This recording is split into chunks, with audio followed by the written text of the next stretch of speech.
আসসালামু আলাইকুম, সবাই কেমন আছেন? আজকে একটা নতুন রেসিপি নিয়ে আসলাম। নতুন না পুরানি, কিন্তু নতুন যারা রাঁধুনি তাদের জন্য বিশেষ করে বলছি। পুরান যারা তারা তো পারেনি। বরবটি দিয়ে রুই মাছের একদম শুকনো শুকনো মাখা মাখা ঝোল, খুব মজা লাগে। করে দেখতে পারেন, অনেক ভালো লাগবে। এই রোজার মধ্যে একদম সুন্দর করে রান্না করলে ভালোই লাগে। তারপরে এর ভিতর যদি একটু নামানোর আগে একটু যদি জিরার গুঁড়া দিয়ে দিতে পারেন, ভাজা জিরার গুঁড়া, তাহলে আরও ভালো লাগবে।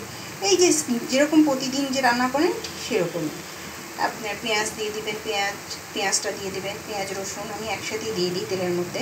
তারপর সুন্দর করে হালকা করে ভেজে তার মধ্যে মশলাগুলো সব আগে পেস্ট করে রাখি, হলুদ, মরিচ, ধনিয়ার গুঁড়া, এগুলো পেস্ট করে সুন্দর করে তারপর দিয়ে দিই। লবণ দিয়ে দিই একটু হালকা পাতলা, পরে নামানোর আগে লবণটা স্বাদ মতো দিয়ে দেবেন।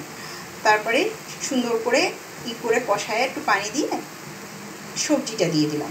সবজিটা ঢাকলে না সবুজ কালারটা নষ্ট হয়ে যায়। এই জন্য সবুজ যে কোনো সবজি রান্না করে করার পর রান্না করার সময় ঢাকবেন না, তাহলে সবুজ কালারটা নষ্ট হয়ে যায়। পরে ঢাকবেন।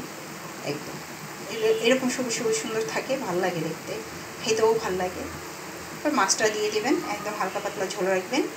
নামানোর আগে জিরার গুঁড়া স্বাদ মতো লবণটা দিয়ে দেবেন, বাস হয়ে গেল বরবটি দিয়ে রুই মাছের মাখা মাখা ঝোল। আল্লাহ হাফিজ, সবাই ভালো থাকবেন।